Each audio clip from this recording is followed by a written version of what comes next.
दोस्तों, आज आपके लेकर आए हैं ललितपुर जनपद की आज की कुछ बड़ी खबरें।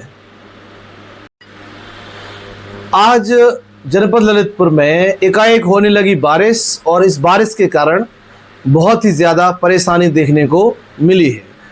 इसके पश्चात दूसरी बड़ी खबर जो आई है वो नगरपालिका चुनाव को लेकर आई है। कल बज जाएगा बिगुल और 29 तारीख तक लगातार चलेंगे नॉमिनेशन, और नॉमिनेशन का जो स्थान रखा गया है, जी हाँ, वो रखा गया है नई तहसील में।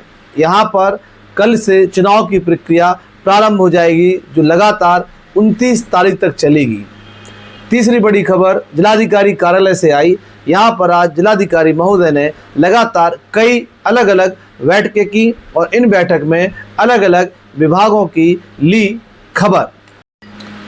आज का बुंदेलखंड चैनल ने एक नई कोशिश की है जिसमें ललितपुर जनपद के कुछ महानुभावों को जोड़ा गया लाइव सेशन के जरिए और उनसे बातचीत की गई, और यह बातचीत हम आपको दिखाना चाहते हैं, जिससे कि आप अगर इसमें कुछ भी कमियां रह गई हैं तो आप हमें ज़रूर बताएं और आप अपना नंबर मैसेज करें।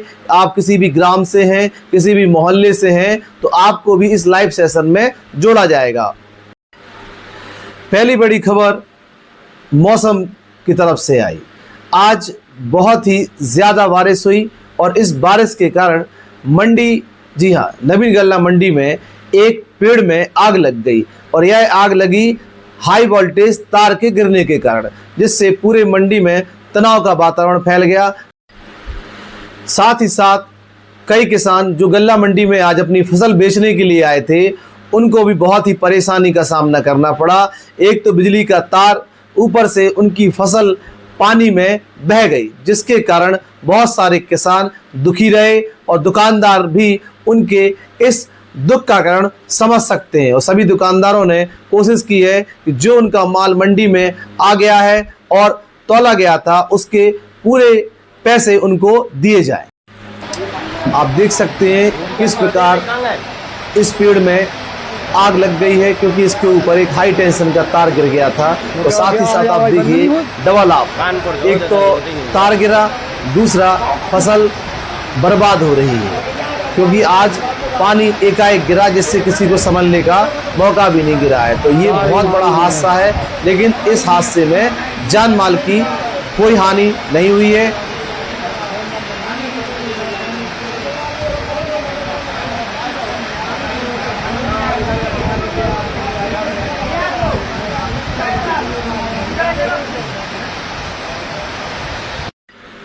बढ़ते हैं अगली खबर की ओर। दूसरी बड़ी खबर जो है नगरपालिका चुनाव को लेकर है। कल 19 तारीख है और कल आप नॉमिनेशन दाखिल कर सकते हैं।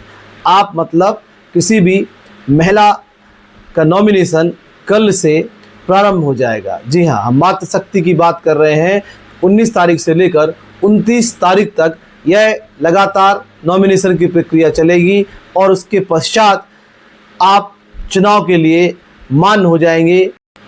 इस संबंध में हमारे चैनल ने एक डिबेट की थी जो आपको ज़रूर देखनी चाहिए। हमारे साथ अभी इस लाइव सेशन में जुड़ी हैं निधि सिंह, जो यहाँ कोर्ट में एडवोकेट भी हैं। तो इनसे हम जानना चाहते हैं कि निधि जी, आज नगरपालिका परिषद के अध्यक्ष पद की घोषणा हो गई है जैसे, तो इस संबंध में अभी आप देख रहे हैं कि कोई कह रहा है कि हमारी पत्नी चुनाव लड़ेंगी, कोई कह रहा हमारी माताजी चुनाव लड़ेंगी और कोई कह रहा हमारी बहन चुनाव लड़ेगी। लेकिन ना तो माताजी कह रही हैं कि हम चुनाव लड़ेंगे, ना तो बहन जी कह रही है हम चुनाव लड़ेंगे, और ना खुद कोई मातृशक्ति कह रही है कि हम चुनाव लड़ेंगे। तो हम आपसे जानना चाहेंगे कि फिर महिला सीट होने का जो उद्देश्य है ललितपुर जनपद की नगरपालिका का, उसे आप कैसे सही और गलत मानती हैं? जहाँ तक मैं समझ सकती हूँ जी, और चुनाव में भी हुआ है जी, तो उसमें अभी तक पूरा ललितपुर जिले में जी, वर्ग के सामने नहीं आई है कि हम अपनी दम पर या सेल्फ तरीके से हम चुनाव लड़ेंगे। जी और मेरा ये भी मानना है कि जब तक महिलाएं स्वयं चुनाव में भागीदारी नहीं दिखाएंगी, जी तब तक महिला आरक्षण का कोई उद्देश्य पूरा नहीं होता है। जी क्योंकि अप्रत्यक्ष तौर पर जो उद्देश्य महिलाओं को मिलना चाहिए वो पुरुषों को मिल रहा है। जी प्रतिनिधि जो होते हैं वो पुरुष ही होते हैं। जी पब्लिक में जाके काम करने वाले पुरुष होते हैं। बिल्कुल। जो महिलाएं आती है तो वो कभी अपने वार्ड में, अपने जिले में कभी घूमती नहीं है, देखती नहीं है कि ललितपुर जिले में क्या प्रोग्रेस हो चुकी है या कहाँ कोई कमी है। वो जो देखने का नजरिया है वो पुरुषों का है, उनका स्वयं का नहीं है। तो महिलाओं को ऐसा नहीं है कि ललितपुर में अच्छी महिलाएं नहीं है जो काम कर सकती है, बहुत है। राजनीतिक क्षेत्र में बहुत बढ़ चढ़ के आगे आ रही है और उनको आप स्वयं आना चाहिए और चुनाव अपनी के दम पे लड़ना चाहिए। हाँ, उनको सही हो सकता है कि वो सपोर्ट करें उनको। जी तो बबेली जी, अभी अपने इस वार्ता में निधि जी जुड़ी हैं, तो आप एक पत्रकार भी हैं, तो आपका कोई अगर क्वेश्चन हो निधि जी से तो आप पूछ सकते हैं, क्योंकि अभी बात मात्र शक्ति की है, मात्र शक्ति हमारे साथ हैं। बात है तो बात तो सही करेंगे। आरक्षण अगर मात्र शक्ति का है तो मात्र शक्ति को आगे आना चाहिए। उनकी पार्टी में आगे जाने के लिए हमें चुनाव लाना जी, या हम अपनी पार्टी में अपने वर्षों से सेवा कर रहे हैं जी, या हम समाज में अपने वर्षों से सेवा कर रहे हैं, लेकिन तैयारियां पुरुषों की ज्यादा ले रही हैं। पुरुष ज्यादा प्लानिंग कर रहे हैं, महिलाएं तो केवल एक चेहरा मात्र है। तो रमाकांत जी, आप कोई क्वेश्चन पूछना चाहते हैं निधि जी से या कुछ उम्मीद कर रहे हैं निधि जी से? मैं ये कहना चाहता हूँ कि किस तरह से घर की महिला जो वो छोड़कर इस नगर के विकास में आगे आए, इसके लिए आप उनसे मतलब उनके लिए क्या कहना चाहेंगे कि महिलाएं अपने घर को छोड़कर इस शहर के लिए विकास के लिए आगे बढ़े? जैसा कि हम सभी जानते हैं कि हमारे परिवार में केवल एक महिला नहीं होती है, महिला के रूप में माँ भी है, बहन भी है, भाभी भी है, बेटियां भी हैं। तो अगर उस परिवार की एक महिला कोई भी स्वयं आकर काम करेगी तो मुझे नहीं लगता कि उनका परिवार उनका सपोर्ट नहीं करेगा। बिल्कुल करेगा। माँ अगर माँ आती है तो बहू करेगी, बेटी करेगी, अगर बेटी आती है तो माँ करेगी, उनकी भाभी करेगी, दादी है वो करेंगी।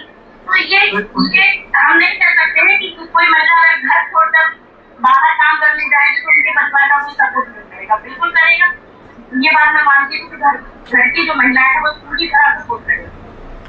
तो पठान सर भी हमारे साथ जुड़े हैं। तो पठान सर, अभी जैसे पठान सर का कहना था कुछ समय पहले कि सहानुभूति के कारण जो सरला जैन जी हैं उनके परिवार के व्यक्ति को ही टिकट मिलना चाहिए। तो अब पठान सर जी, आप निधि जी जुड़े हैं, तो अब आप जैसे मान लीजिए निधि जी कहें कि हमें खुद चुनाव लड़ना है, तो फिर ये सहानुभूति के दम पे चुनाव लड़ेंगे कि या अपने टैलेंट के दम पे चुनाव लड़ेंगे? जी, ये निधि जी ने बहुत बढ़िया बात कही है और महिलाएं हमारे बुंदेलखंड की, हमारे उत्तर प्रदेश की और हमारे भारत की कहीं भी किसी मामले में कमजोर नहीं होती है। जी जी। अगर कोई महिला डॉक्टर है तो अपने केसों को बखूबी अंजाम देती है। जी। कोई IAS है तो उस अंजाम को महिला अपनी ताकत से, अपनी मेहनत से इतनी बड़े काम करती है। IPS है तो महिलाएं खुद अगर आगे आए और महिलाएं खुद संभाले तो जो पुरुष प्रतिनिधि बनते हैं उनको पीछे रखकर खुद आगे काम करे, जिससे महिलाओं को सम्मान मिले, महिलाओं के नाम पे काम हो और महिलाओं की एक जीत हो। हम निधि जी के इस बात से संतुष्ट हैं। तो निधि जी, आज हम लोग चूंकि फर्स्ट टाइम इस लाइव सेशन को स्टार्ट किया है और कल से चूंकि चुनाव का बिल्कुल कल बच जाएगा, तो हम चाहेंगे कि हम लोग इस पर नजर रखें और पूरी कोशिश करें कि जनपद ललितपुर को एक कठपुतली अध्यक्ष ना मिले, एक ऐसा अध्यक्ष मिले जो अपने निर्णय स्वयं ले सके और ललितपुर जनता की सेवा में लग जाए। तो आप सबका हमारे चैनल पर जुड़ने के लिए बहुत बहुत धन्यवाद। जय हिंद। अगली बड़ी खबर जिलाधिकारी कार्यालय से आई। जिलाधिकारी महोदय ने जो फसलों का बीमा किसानों को मिलना चाहिए उसमें देरी हो रही है, तो इस देरी का कारण अधिकारियों से पूछा और उनसे कहा है कि किसानों का जो बीमा है तत्काल प्रभाव से किसानों के खाते में पहुंचाइए, जिससे किसान उस पैसे का सही समय पर सही उपयोग कर सके। और लाल बहादुर शास्त्री जी का जन्म दिवस 2 अक्टूबर तक उन्होंने स्वच्छ उत्सव मनाने के लिए सभी अधिकारियों को निर्देश दिए हैं।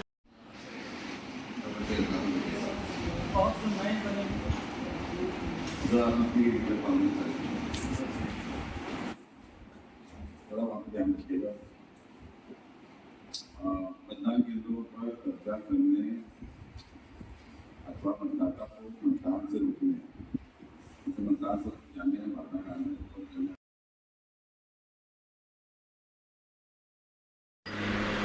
अगली बड़ी खबर व्यापारियों की तरफ से आई। यहाँ पर सभी व्यापारी जिलाधिकारी कार्यालय पहुँचे और जिलाधिकारी महोदय के नाम से एक ज्ञापन दिया कि जिला पंचायत के द्वारा उनसे कर के रूप में अवैध वसूली की मांग की जा रही है, जो उन्हें बिल्कुल भी मंजूर नहीं है। और इसके संबंध में उन्होंने अपना ज्ञापन जिलाधिकारी महोदय को सौंपा और उनसे मांग की है कि यह कर बहुत ही जल्द वापस लिया जाए। इस कर को हम सभी व्यापारी और किसान चुकाने में सक्षम नहीं हैं। वो ये कह रहे हैं जिला अपर मुख्य अधिकारी है आपके यहाँ पे जिला पंचायत में, उनसे हमारी बात हुई तो उन्होंने कहा कि ऑडिट में ऑब्जेक्शन आया, इसलिए हमने आरसी जारी। हमने ऑडिट में ऑब्जेक्शन आए तो आपकी कर्मचारियों की गलती होगी, उन्होंने हमसे मांगा या आपने हमें योग्य नहीं समझा। और अंत में पैसे से मिली खुशी कुछ समय तक साथ रहती है, लेकिन अपनों से मिली खुशी जीवन भर तक साथ रहती है। जय हिंद दोस्तों।